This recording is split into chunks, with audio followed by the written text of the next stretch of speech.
Hello and welcome to TV Trippers with Matthew 3.14 and Cobbers 101 on the M.A.C network. This is a show where we discuss shows and movies, especially Game of Thrones. Unfortunately, Antonio will not be here today, as he is definitely not filleting men's penises. I'm Matthew, and today we're going to be talking about episode 5 of season 6 of Game of Thrones, The Book. Not the book, The Door. Wonderful. The Door. I don't even know how I made that mistake. The Door.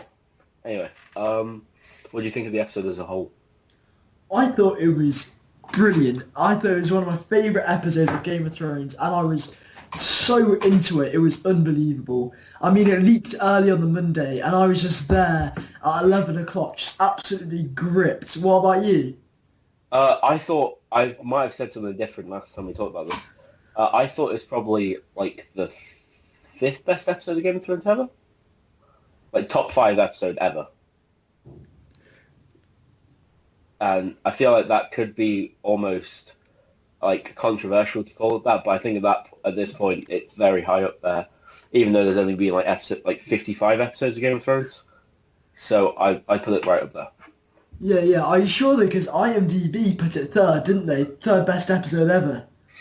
Oh, I mean, IMDb is based on the people of the internet giving their opinions of things. And although I love the internet because they give us views and therefore money, the internet can be stupid about some things. Like when Reddit accused some random people of being the Boston bomber, who it wasn't. So yeah, I think the internet's wrong. In fact, I don't even think the Reigns of Castamere, which is the Red Wedding, which it ranks as 1, I don't even think that's that good of an episode. Yeah, I actually completely agree. I mean, it had the massive shock factor, but apart from that, it was an alright episode, and it just made me feel so sad. I literally felt like a real person had died after that. It wasn't a good episode for me. Yeah, I mean, everyone loved bloody Robb Stark, but that doesn't mean that he was like he deserved what happened to him. Not to be rude. He deserved what happened. No, he didn't. Right, Robb was a bloody cocky, so cool. Was a cocky prick. I loved him, but he was, and his wife was such a bitch, and Catelyn was such a cunt. I fucking hate Catelyn Stark. I'm okay with her dying, because Tyrion all time is my third favorite. Fucked with Tyrion. Tyrion was great for the first episode. I rewatched the first episode today. Tyrion did not deserve that. Tyrion is one of the best characters by far. He's been solid throughout completely. I mean, most consistent character. He's been by far the best character throughout the whole series.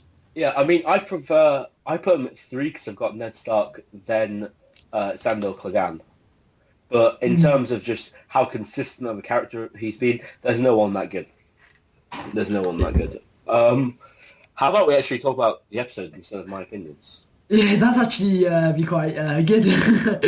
Yeah. All right. Littlefinger and Sansa, whatever you want to say. What do you think of that? I thought it was pretty cool that Sansa was actually showing power over Littlefinger rather than just following, being boring, and how they were almost like sort of talking like tactics and like so on. I thought it was pretty cool. Although I loved and so on. Loved that, seeing him wrong, even though he's always right. He's so manipulative. It was great. Stop. I didn't hear anything after I always love. I didn't hear anything after that. I think I said I loved how Sansa was in control of the complete conversation. I mean, he was just receiving all this shit from her. She had so much control of him. She could have killed him if she wanted. I thought it was great because usually Littlefinger's just in control, being more manipulative and cheeky. I thought it was great that Sansa just started beating him with words. Yeah, I mean, when you say beating him with words, I could have done what Sansa did by just saying, "Hey, I've got Brienne of Tarth. She can stab you." I think that I've seen people get angry about has been at Littlefinger crossed. So I'm going to put a picture up for people watching this. Littlefinger crossed like 1,000 miles or some shit. I don't know what the distance is, but from like the Vale to the north. But honestly, I didn't mind that because as long as shit's actually like the plot's actually advancing, I don't care if they want to make Danny magically appear back in Marine next episode, as long as it advances the plot. Yeah. There's no point in mulling over like the journey and stuff. Just get it done. Get it done. Yeah, I need to see bloody. Do you remember when Catelyn and Tyrion were like walking around for about 15 episodes? I don't think it was a really long time. Yeah, and it took Arya and the Hound a whole season to go from King's Landing to where even was it where the Freys live? It took them so long to do that. I have no idea where they lived. My knowledge of the series honestly isn't that good. Yeah. I'm checking now. It's like a bridge or something. Riverlands. Ah. The Riverlands. Oh, there's a theory that I think it was a theory that who's the guy who saved Ned Stark's life at the Tower of Joy? Howland Reed. Howland Reed. There's a theory that Howland Reed has taken over the Riverlands, and that he's going to help Jon Snow. Oh, and tell Jon that he's a Targaryen. That would be kick-ass. Yeah, that would be the thing. Yeah, so that's all good in the hood with Littlefinger and Sansa. How about the Wall?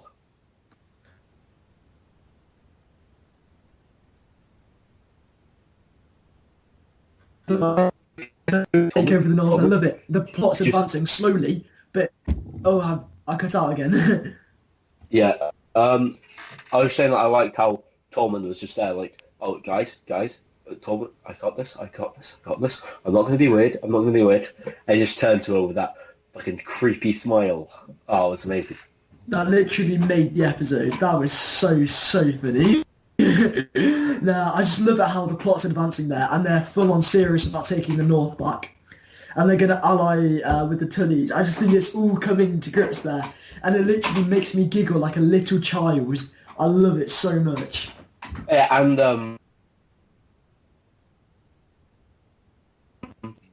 but they're going to ally with their uncle as well. Yeah.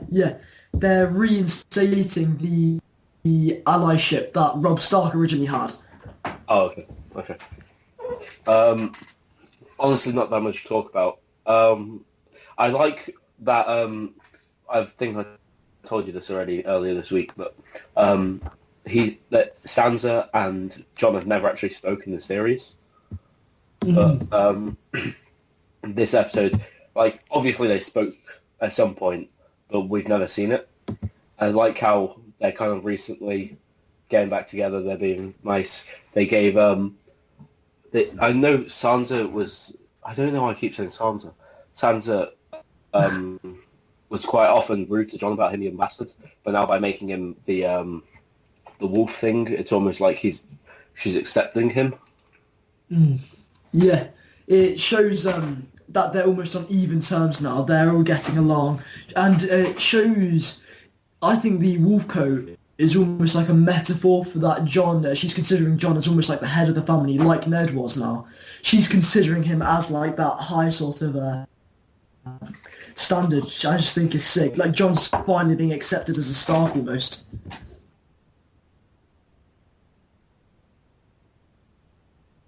Yeah, so I might only like 10 seconds, but I might have. I'm not sure. I'm gonna cut this out obviously, but I think I might have paused this. Muted the speakers on my actual computer.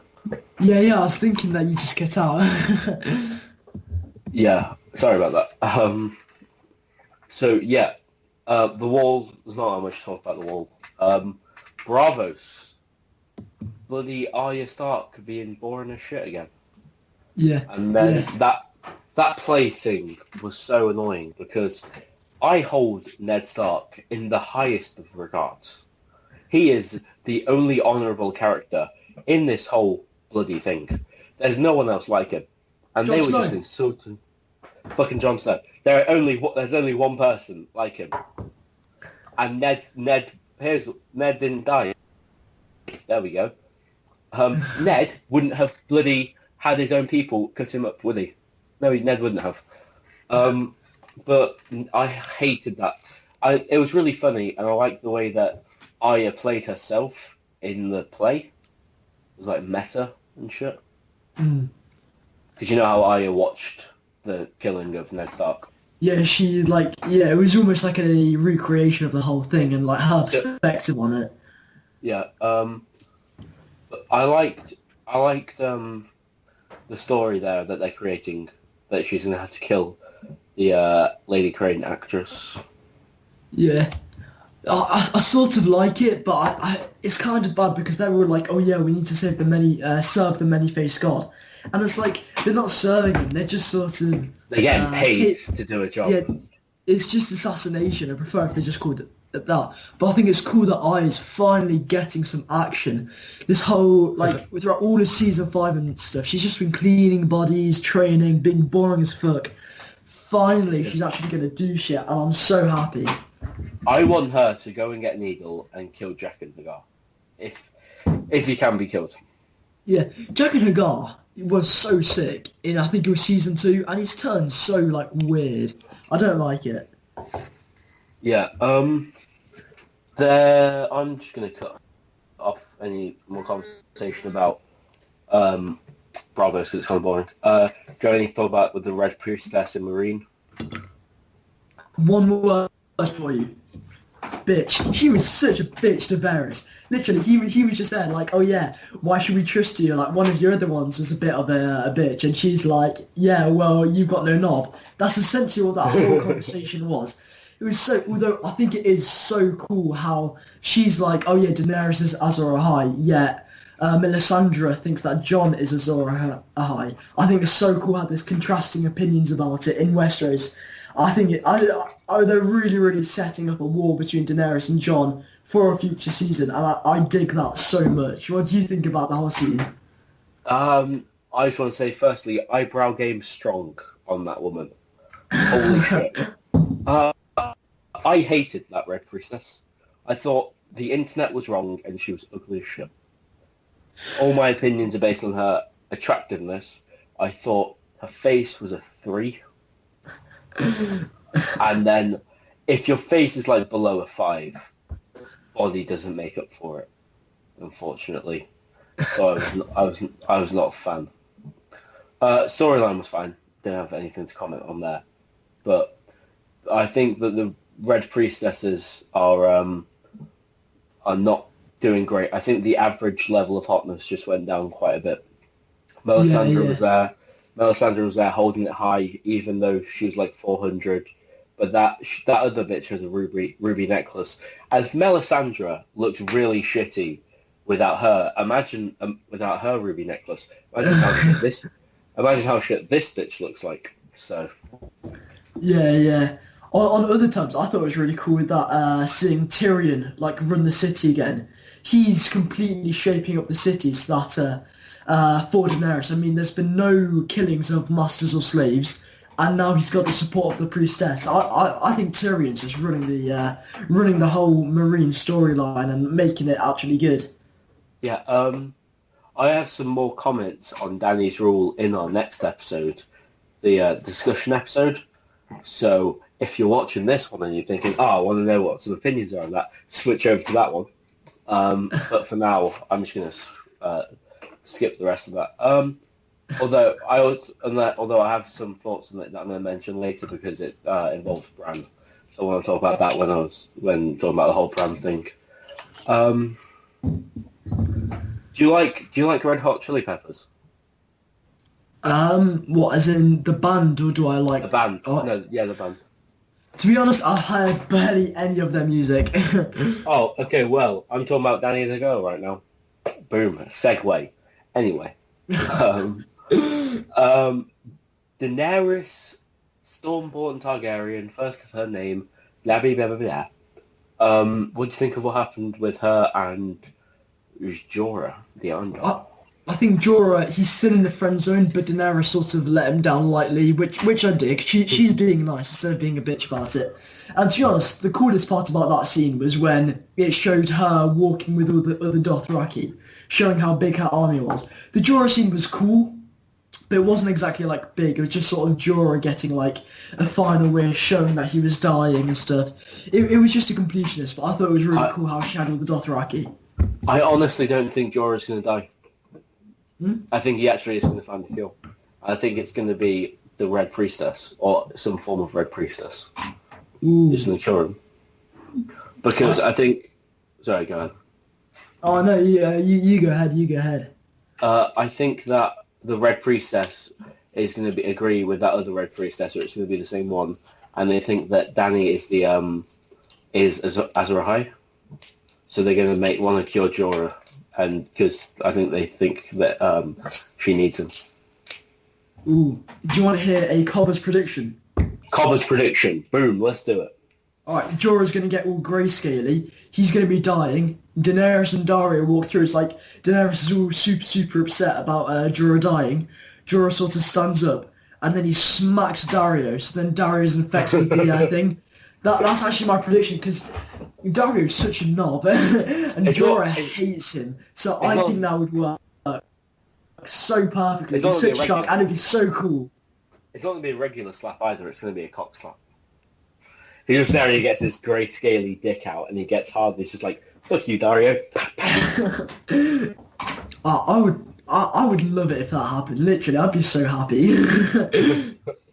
Jorah has been here since the first bloody episode, so I don't want to see him die.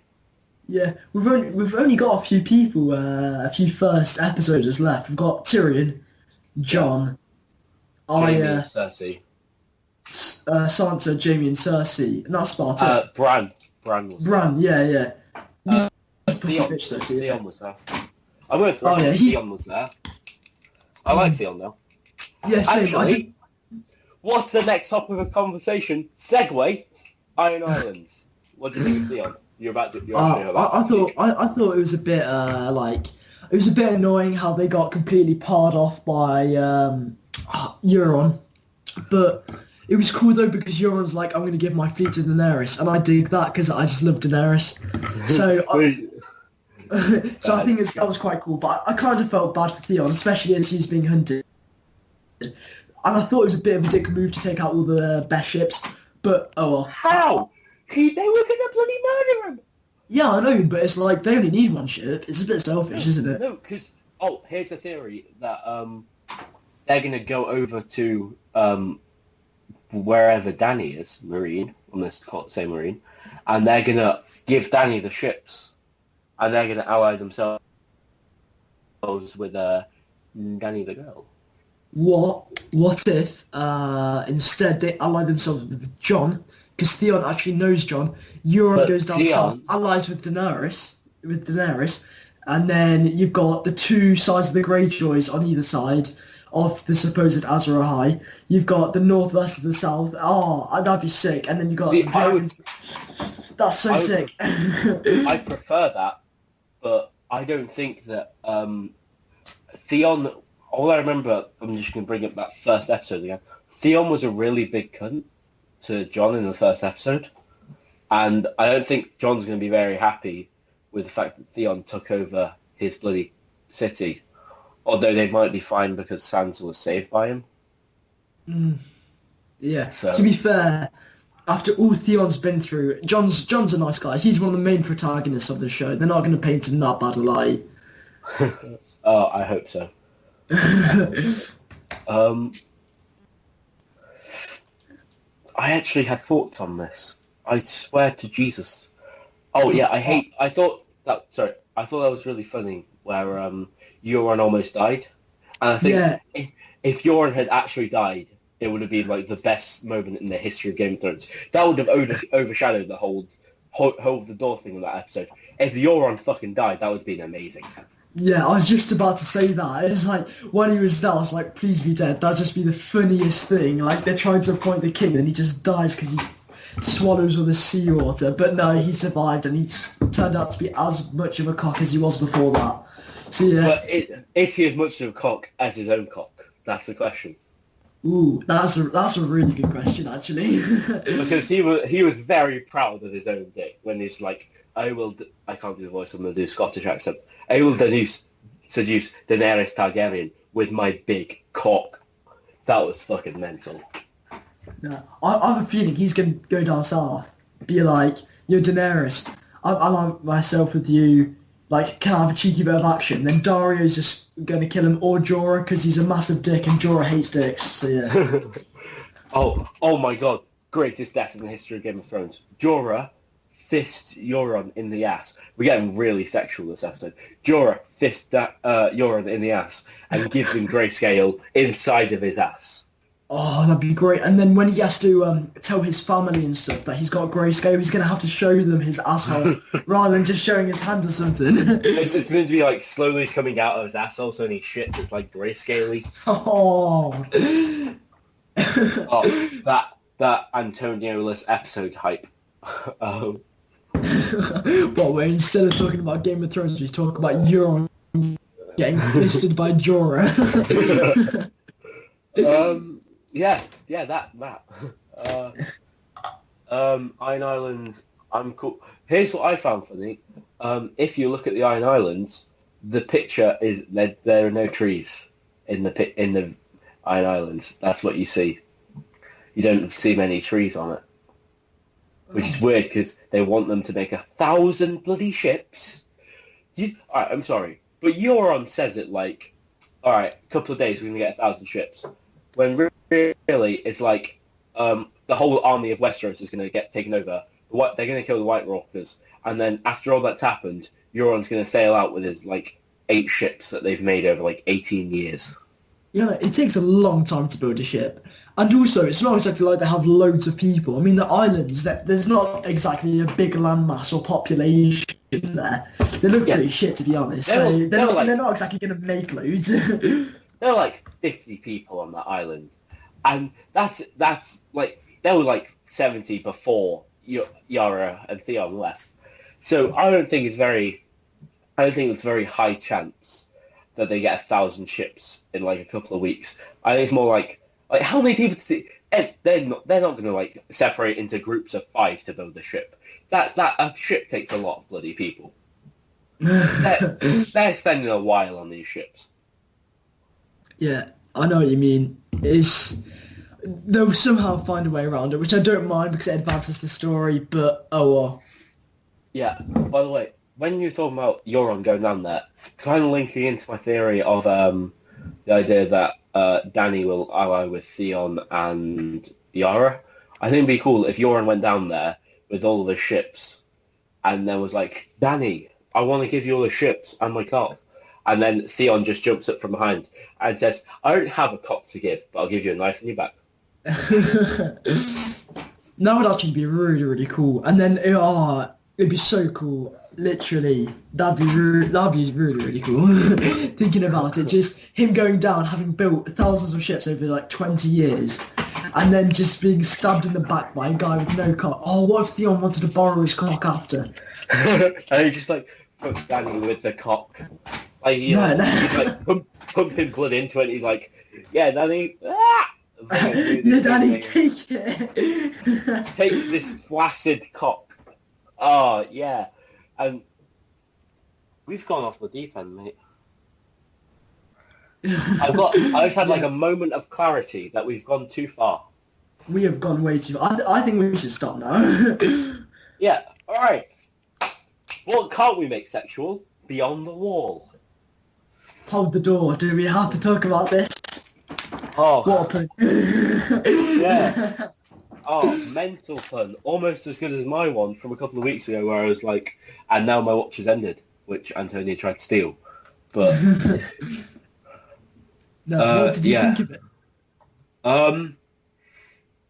I thought it's among the best endings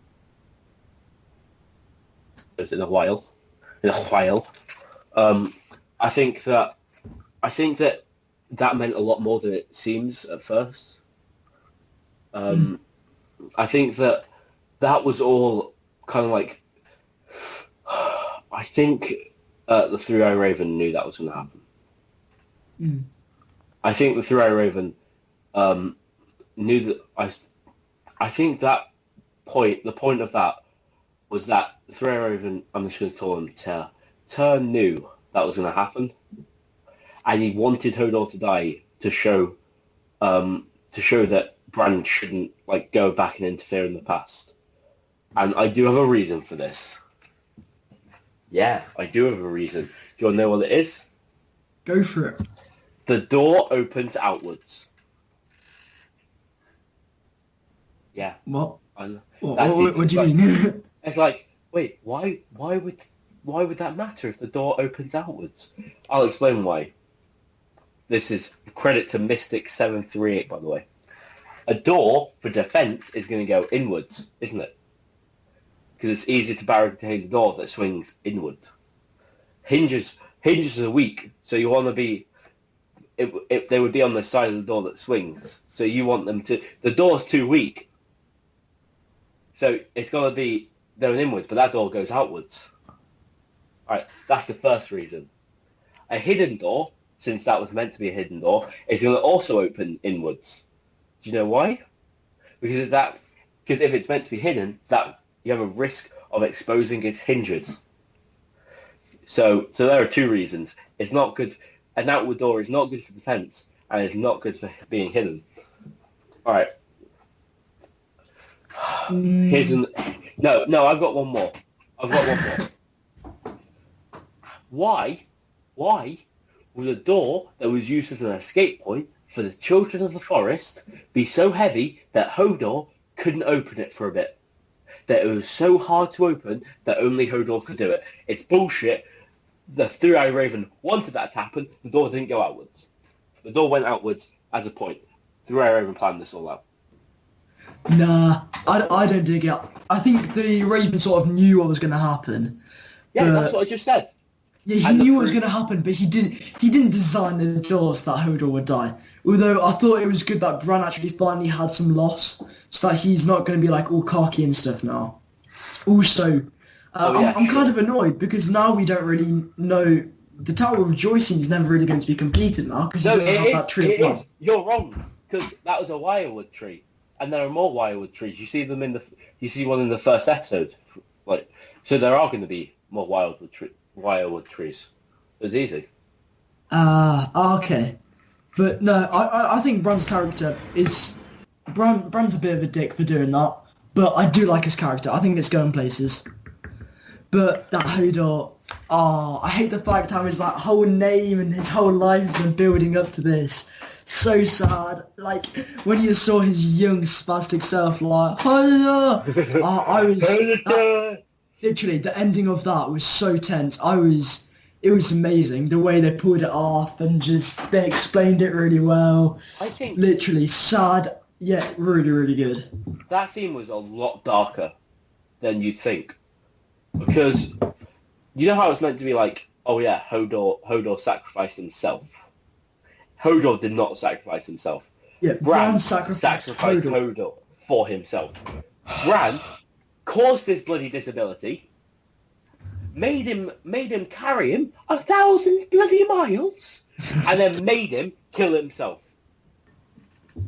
It's just sad. It is just sad.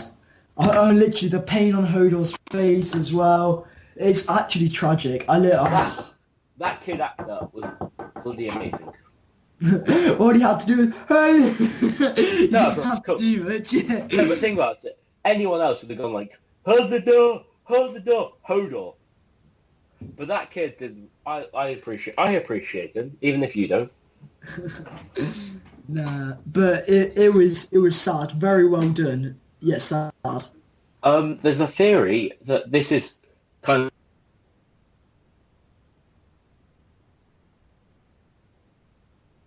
of caused the whole series.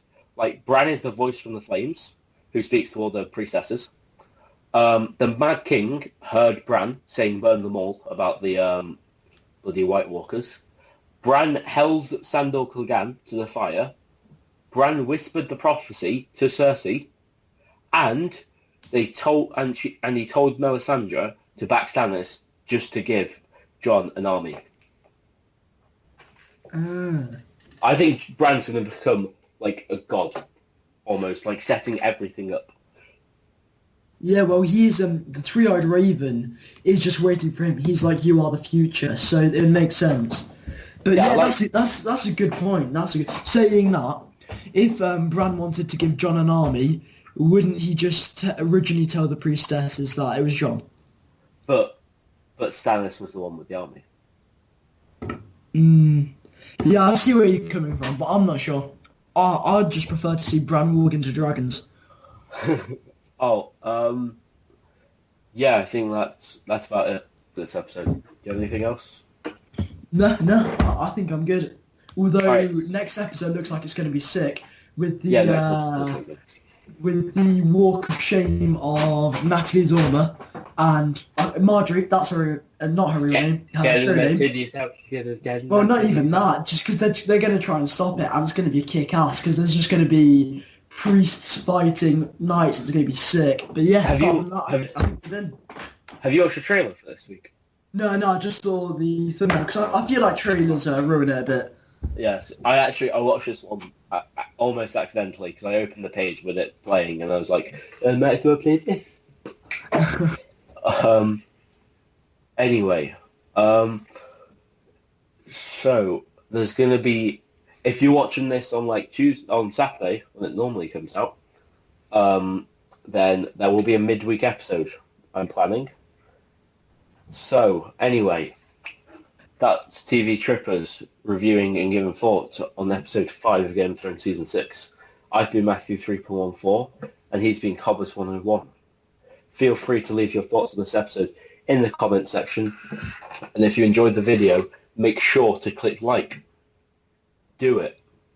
Fucking click like if you enjoyed it, okay? And subscribe for more content. We'll be back next week for the review of episode 6. Goodbye, and have a great tomorrow.